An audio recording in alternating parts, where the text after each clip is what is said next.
Alabama River on 84. And it was a town, if you go to the sheriff's office in Monroe County, it's got a big old map of that, laid out city blocks and stuff. It was a bustling city when the Marquis de Lafayette came back to visit the United States after he had fought for us in the Revolutionary War. One of the few places that he visited was Claiborne, Alabama. They had a big party and all that good stuff for him. People in Florida gave him a township, or not township, maybe a section or more, up north of Tallahassee, but he never went to Tallahassee. So it was a fancy place there at that point in time. That book will give you some information on that. I want to donate that to the Historical Society also. And this book's got to go back home. It's a family heirloom.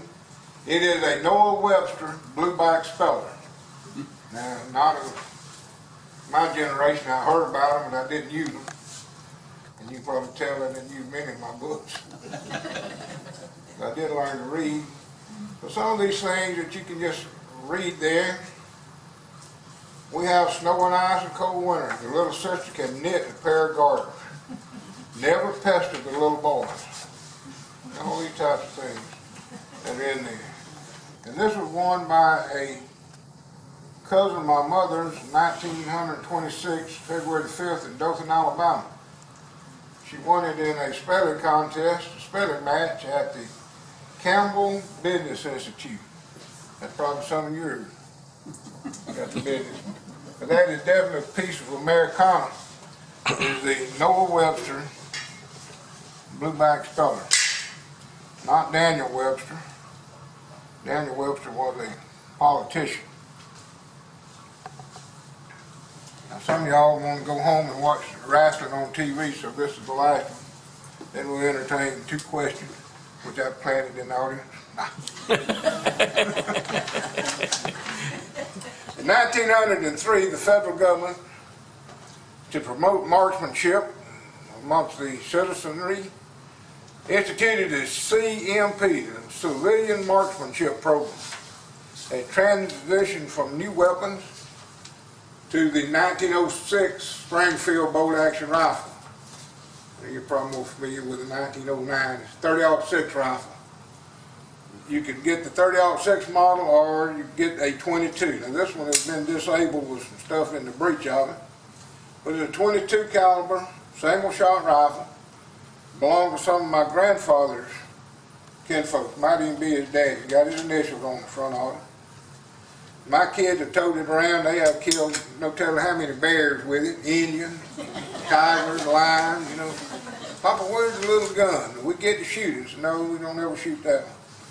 But if you got a kid that would fit this thing, Cricket makes a gun about this size for $100, a working model.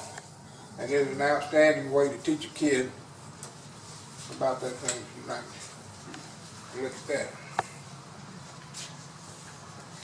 I was looking for a green bottle that I had. I told Carol, I said, one more thing. She said, oh, that one was on the shelf. I said, yeah. She said, you carried that over there one time before. So somewhere here, the green bottle was either a Spanish or English beer bottle, and it could have been repackaged in Pensacola, but it was found at the mouth of Trout Bayou, which is from the interstate bridge on the east side, about 300 yards down there. It was in the mud flat. I had taken the boat anchor and thrown it up there, and when we went to get the boat anchor, I had missed that bottle about that far. It was hand-blown glass with a hole in the bottom where they could stack it and ship them across the Atlantic Ocean. I've been 2 times with my first cousin, and we've been revisiting cemeteries. We went to Sullivan Cemetery, Stump Springs Cemetery, Black Cemetery, and something like that. He hadn't been in those things in 40-something years. Of course, a lot of people have been added to these places, but it is good to visit those places and check on the history, because all of us got ancestors in San Rosa County. Some of them are still with us, some of them are not. We need to pay, you know, to honor these people, all the things that they went through. Talk about the depression that we're in now. You know, you can't buy gas, $3 a quarter gallon. These people If it'd been a nickel a gallon, they couldn't buy it, but didn't have a nickel. I had a cousin told me they left Munson and went to Gulfport, Mississippi, and you could find $1 in Munson with a search warrant. And Munson was one of the largest communities in Santa Rosa County for a while. But it was the logging community, the headquarters of the logging for Baghdad. The mill was in Baghdad, but they had to get out there and get all the logs and the turpentine stuff up and go that way with it. All right, Victor will entertain questions. I appreciate my sister coming up here. She's older than I am, so she's more history than I am. Well, I think she's got for most of it. Yeah. Which one is Yeah, that's, you brought that in. I brought that up there, and you might know something about it. It's the old winch that they use to winch up the logs.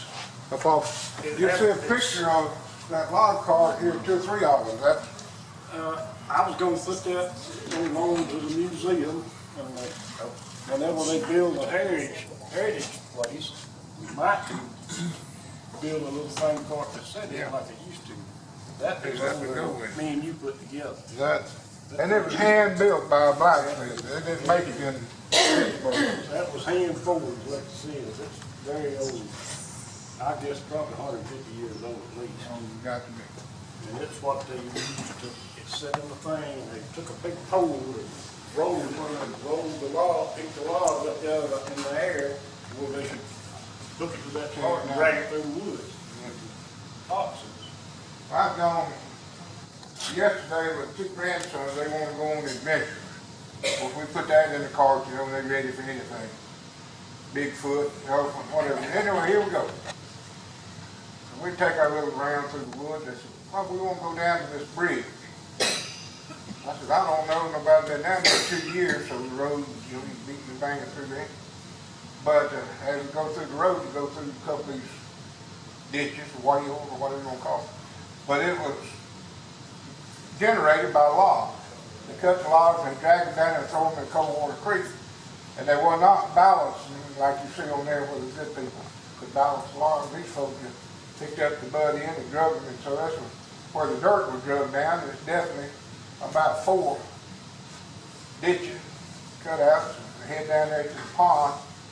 And in front of the first dam was on Coldwater. And it did not have any machinery on it. They just filled it up with logs, opened up the gate, some south, and ended up down there in Pond Creek. And it was amazing. Those people were good. Jack that thing up and straddle it, pick it up, and they'd just be hanging there. It took some work to, like I said, people didn't live back then, about like 50 years old, and they worked themselves to death. And Warren Weeks said that, you know, these standing timber, people plowing around and all like that. He said that was magnificent. He said, but when you cut it down, you did have a job then. You best just leave them alone unless you knew what you were going to do with it. So when you hit the ground, you were busy. A fellow named Gentry Johnson, he saw from Baghdad. He told me, he said he made a dime when he cut the tree on the ground and limbed it and cut it off to the length and put it on the card. Made 2 cents, 10 cents. And his buddy with him made 10 cents also. And the tree was so thick, they took a 6-foot saw, about like this table, and that's a tree. But it'd be so thick, they'd have to take one handle off of it so they could pull it around, and then they'd get back through, and they'd cut it again. That's all.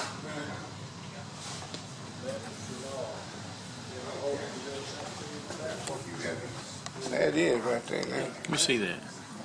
You got Where are it. you looking at, right there? Yeah, see how they got the log hoisted up as a big thing, and they pull it with the oxens on. Yeah.